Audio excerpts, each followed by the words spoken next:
This is the In Focus podcast from The Hindu.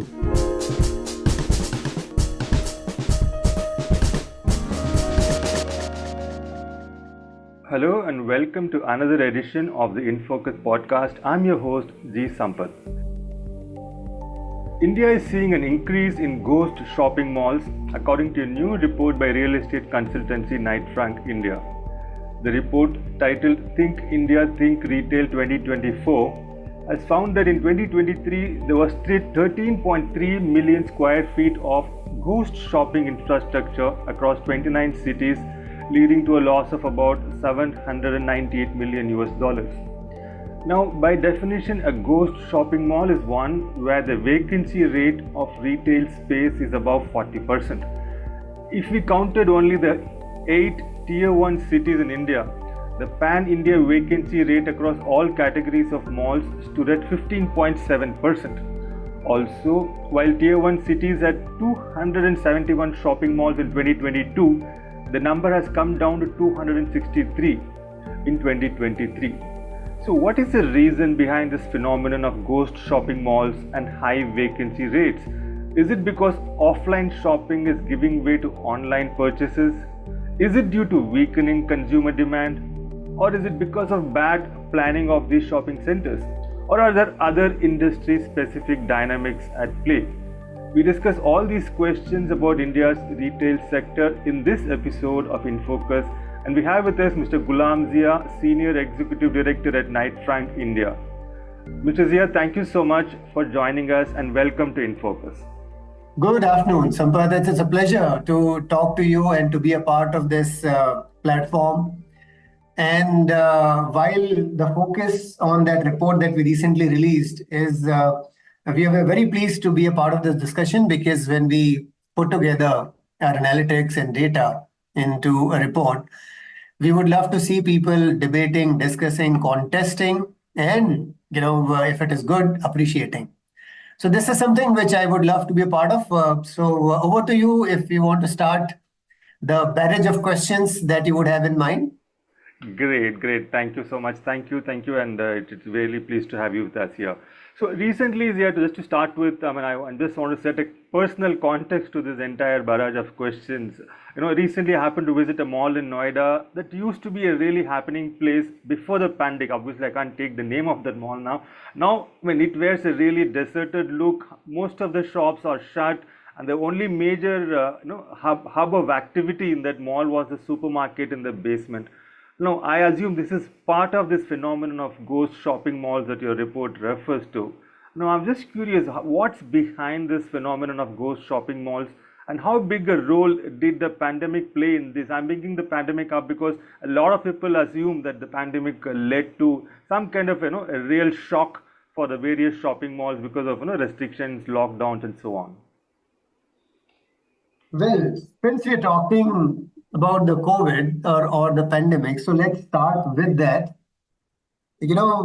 Something which COVID did to all of us is to make us realize that we can be in our comfort zones of our houses or wherever we are and order things and consume. That whole, while it was e-commerce was always there, but dependency of e-commerce on e-commerce was something which was vividly, it's grilled into us. It's drilled into us. We know exactly how we survived those year and a half or so during COVID. So on the other side, very sure that people who hooked up to e-commerce are today looking at brick and mortar retail as something which they can live without unless there's a strong reason. And that is exactly where things are now completely hinged. What is that strong reason? How would you pull people out of their comfort zone of e-commerce and bring them into a shopping center, a physical experience? And a lot of things go into it. Your question was, what is behind this phenomenon of whether you call it ghost mall or whatever else you want to name it? It's not just one thing. It's not just one pandemic. It's not just lack of proper design elements, lack of right mix of retailers, or physical infrastructure to reach, connect, park. A lot of those things go into it. And when we're talking about an experience has to be more than what you would enjoy ordering something at home and consuming it. So the whole idea, since your question was about what are the reasons, the idea of multiple things coming into it and impacting the situation on ground. And hence, a mall of Noida, whatever one that you're referring to, all likelihood may have seen more than one of these reasons to come into place. So it is not just COVID, but also lack of proper brandings or proper retail experience, lack of maybe parkings, etc. I want to believe most of them have given proper parking, so may not be a reason, but physical connectivity would also play an important role. And above all, an experience of visiting a mall, is not just about consumption. So you have a lot of those event management, the importance of event management also kicks in. So if you want a buyer to come to your mall every once in a month at least, if not every week or a fortnight, then you have to ensure that there is a unique experience every time which brings him or her back to the mall every time. So it is not simply consumption, it's not simply going on, buying something. It's much more than that. We all knew that recreation, maybe FEC's family entertainment centers or theaters, or a lot of those F&B options, etc., were over and above a simple experience of shopping. So, for example, if I have to go buy myself a good pair of sports shoes, it's not just that sports shoe I'm buying. I'm going in because I want to perhaps see a movie, or if I have a family, I would want them to enjoy an hour or two of good time in the game zone, or above all, maybe have a good lunch or a dinner. So this is not just a pair of shoes. It's much more than that. And then, of course, coming to the specifics of the shoe that I want to buy, it's once again, it's the touch and feel. I want to try that before I actually pay that money. While e-commerce gives you that option to replace, exchange, or whatever, but that said, you still would not be so pleased with an experience of, getting a delivery, sending it back, waiting for it to come back, a changed one or a replaced one. All those things are still not very comfortable. Yes, of course, a lot of them actually go check out a particular product and come home and order it on e-commerce. That's also a possibility, and which is also happening a lot. But that said, coming to mall is much more than just consumption. And hence, as I said, if you're talking about a specific case, it could be multiple reasons for the failure of a mall to turn it into a ghost mall. I hope I answered that question at length. Right. Thank you for that. I really appreciate that, Jim. That was a really comprehensive sort of overview of the various factors that could be responsible for this phenomenon. When I take your point that it's no longer just about consumption; it's an experience that draws people to the shopping mall. And also, secondly, when during the COVID times, there was a lot of dependency on online, but that's not really the case now. People really want some kind of an experience which is often with their family. So there are a lot of other factors which could play a role. We will come to those individual factors later in this. But before that, I want to actually ask you about this classification in this report, which I found quite interesting. You divide shopping malls into three grades: grade A, B, and C. So, and grade A malls are, of course, the best quality, and they are thriving as per the numbers in your report. Grade B have a little bit higher vacancy rate, and the grade C ones are the ones which have a hard choice between either shutting down or repurposing themselves into something else, and so on. So can you talk a little bit about how do you make this classification? Like how do you decide what differentiates A and B and C? The grading that we've done is basis a couple of parameters. First of all, the size of a center. We don't call, first of all, we stopped using the word mall. We call them shopping centers because that's what is a globally acceptable term. And when we're talking shopping centers, there are multiple factors at play. First is size. We all know that only if you have a certain size, you can accommodate many of those desired elements into a mall, like a theater, like a big box retailer or entertainment centers, etc. So if your mall is a certain size and beyond, then the possibility of getting all of it in place is high.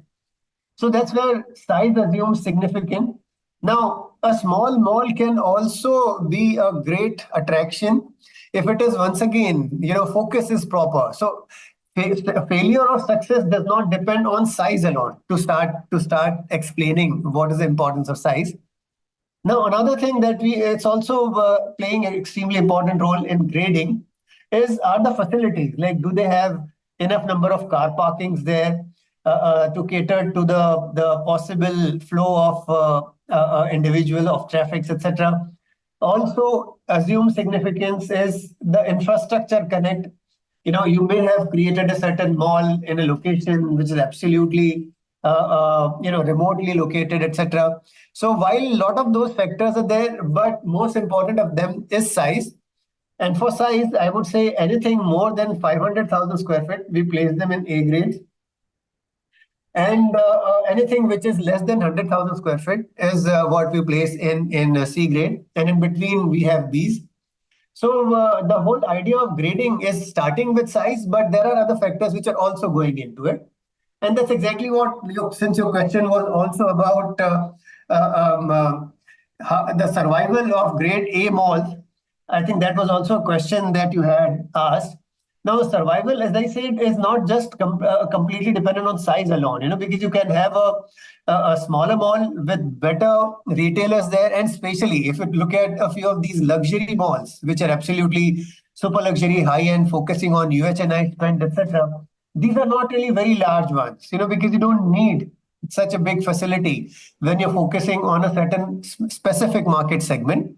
So the idea remains that the size is not just the reason for a success or a failure of a mall. Would it be fair to say? Would it be fair to say that the super luxury malls you refer to, targeting UHN is, in general, as a rule, they are located in very high premium locations, not in remote locations or outskirts, but in the center of the city. Is that the trend that you've noticed? Absolutely, because the last thing you expect is to get a consumer of that pedigree to travel long distance just to reach to that mall. Look, one thing is very fairly established, that these individuals who are in that category have access to global markets. They are mostly global citizens. They could be purchasing, consuming the stuff from anywhere in the world. So why would they still come to their own city's luxury mall? Main reason has got to be minimal time spent on the road to reach that destination.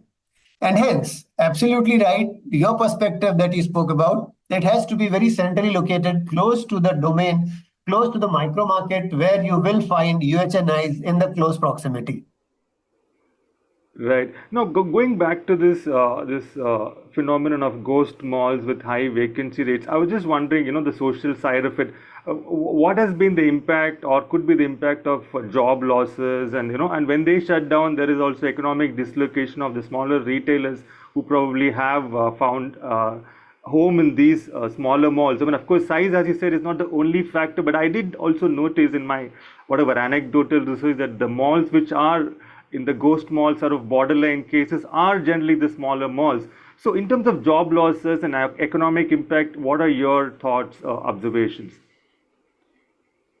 You see, ultimately, it's about consumption. And most of these smaller malls are essentially dependent on retailing or consumption of produce alone, merchandise alone.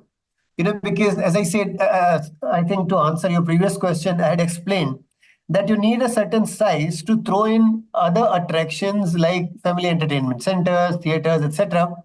And hence, in this case, at least if you're talking focusing on smaller malls, smaller shopping centers, the chances of relocation of consumption is much higher. And what I really mean by that is that if a retailer has put his or her merchandise in a certain mall, and if the mall is not really doing well, relocating that store to some other, maybe a high street or another mall, is always possible. So it does not really directly result into loss of jobs as far as the objective of a mall itself is concerned. Of course, the job losses will be there from the mall management perspective, those who would be using or maintaining the facility, etc., they will have a problem because they will have to find another such facility to find a job into. But the job loss from the retail sector itself will not be that cumbersome or that I would say difficult, because people will find their own stores, if not in this particular center, in any other center. So it's not something which has a huge impact on the job front. Jobs are many more available all over.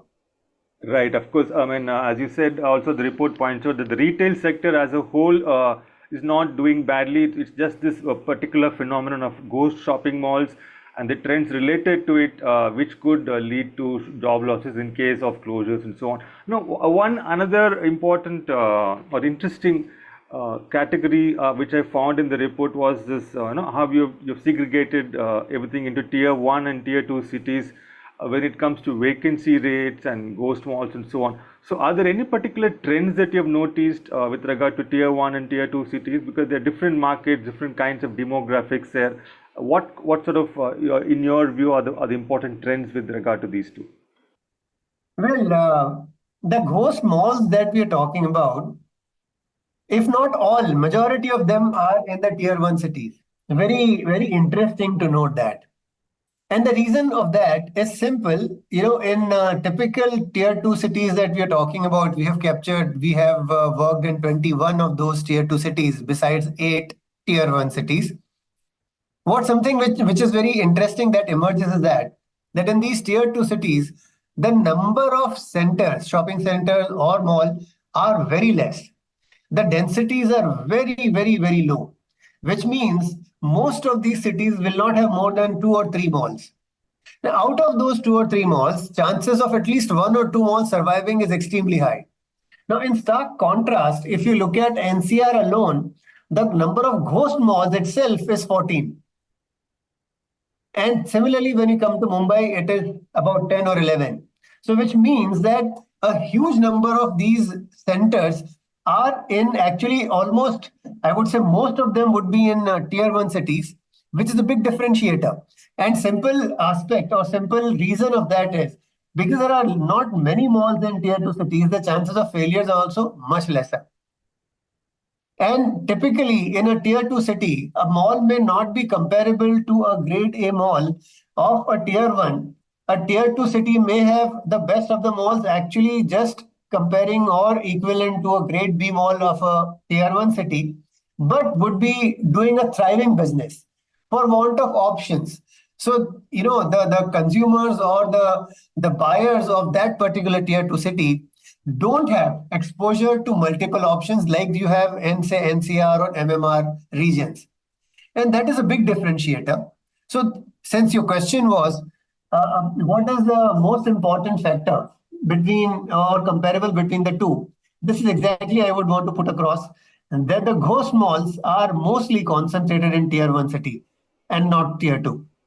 Right. I mean, really fascinating indeed. I mean, what it is actually counterintuitive to what one might expect. I mean, that we might expect that the smaller malls are in tier 2 cities, so there might be more ghost malls there. But then, as you said, due to greater choice and greater competition in the tier 1 cities, in the metropolitan centers, it is actually the reverse. It's the tier 1 cities where the fight for survival is harder, and the smaller malls are in danger of becoming ghost malls and so on.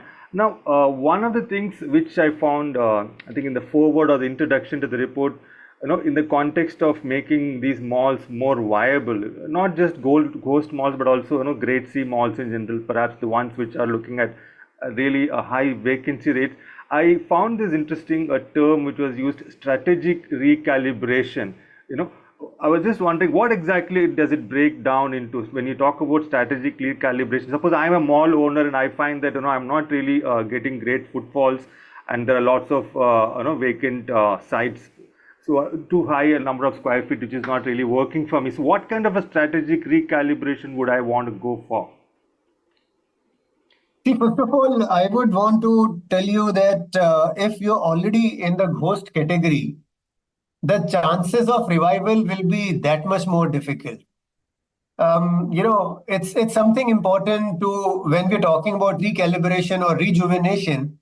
We are talking about infusing a new lease of life in an asset which was perhaps doing good earlier, and for one reason or the other, it may not be doing as good now.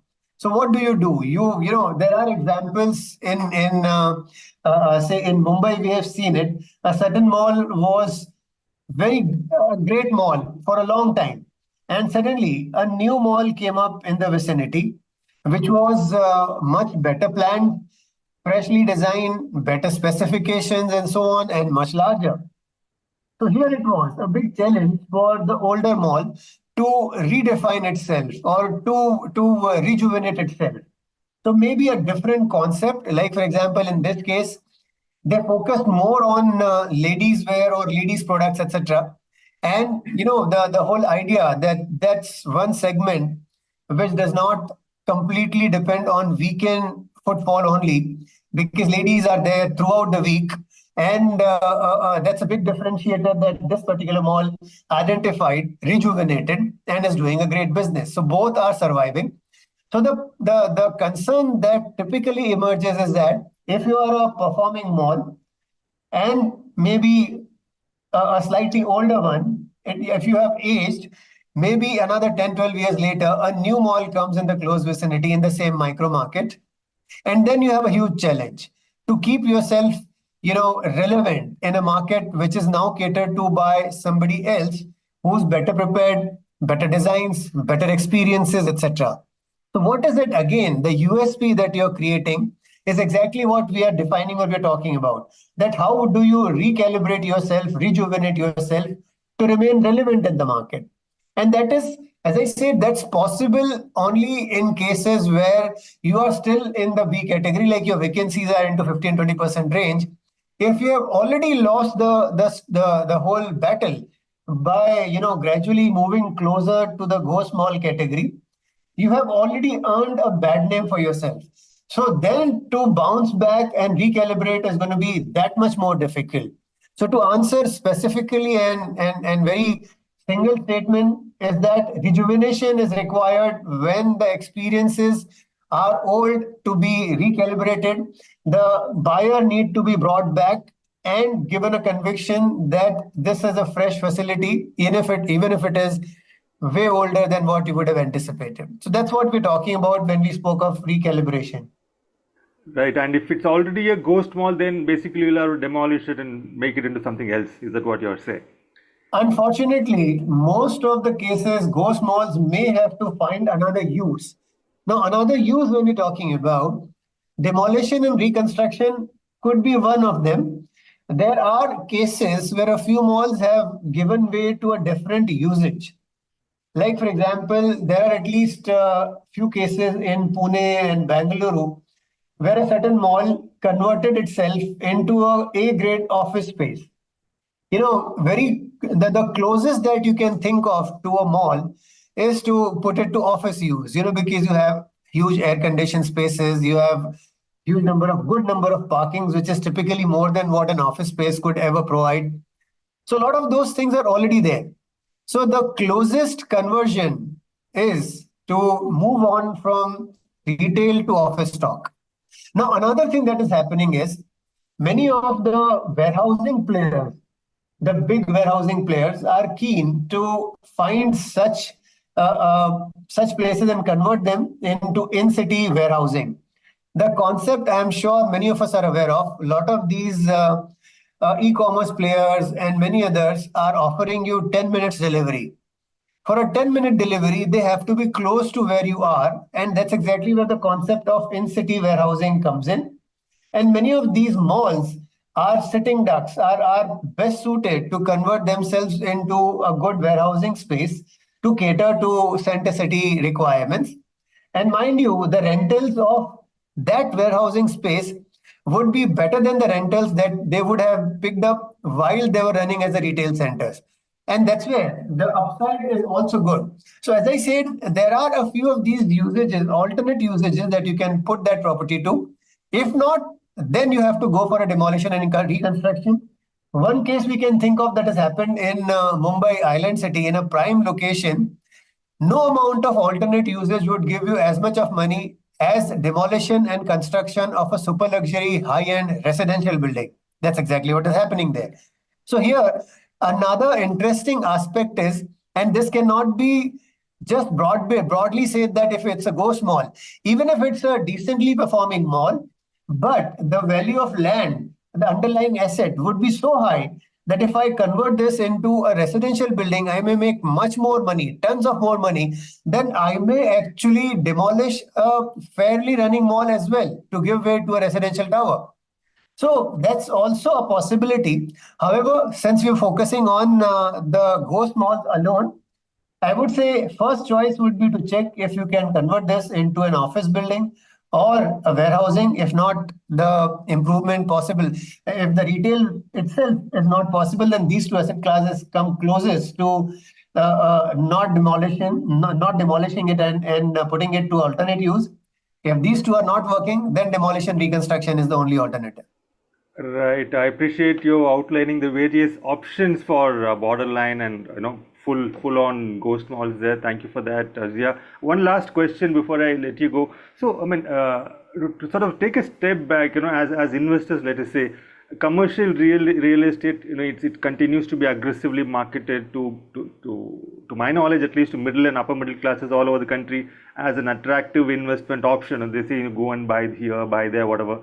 But at the same time, we also, as per this report, have fairly high vacancy rates in grade B and grade C malls. As also, the extreme point of it is the ghost mall phenomenon. So I see a contradiction here. On the one hand, everybody is asked to invest, in commercial real estate. It is the future, blah blah blah. But at the same time, there are also these various problems, which are to be addressed because of, lack of optimum use of mall space, shopping center space, as you put it. So how does one understand and understand this contradiction here? Well, when we talk about commercial spaces or commercial as an asset class, we include both offices as well as retail into that. But when I'm focusing on office stock alone, as you said, office stocks are currently the office as an asset class is much in demand. So if I have an option to start with to It's much get in into a demand, development, even when so many people are sort of gotten used to work from home, they are fighting for work from home rights in many places. that's exactly the point I'm trying to drive across. That in spite of all those work from home concerns, last year we have seen the consumption of office stock almost peaking out then compared to what it was pre-COVID level. So here it is. While all that is happening, lot of new demands are emerging, and these demands are coming from lot of, I won't say completely new sectors, but modern sectors to start with. Like for example, global competency centers, GCCs, that we're talking about, have taken huge spaces in India. These are the captive research centers of large organizations all over the world. This is not an outsourcing, this is more of insourcing, which is what is the new word. And two is India facing consumption, which means that the office stocks created for the growing economy of India itself. So India facing businesses and GCCs have taken huge spaces in recent times. And this expansion shall continue because as the Indian economy is growing from a 3 trillion to 4 to 5 to 10, etc., huge consumption inward also will be happening. Indians will be consuming a lot of products and services, as well as I said, the high-end research works that are happening in India have also been growing at a great pace. So overall, office space requirement in India has been growing unabashedly, and this number, as I said, has already reached the historic best. So even if I assume that in times to come, to keep up with the growth in the macroeconomic perspective, the Indian GDP growing at the rate that it is growing at 7, 8, 9%, I would continue to generate new demand for offices. And that, once again, to repeat and reiterate, in spite of work from home culture.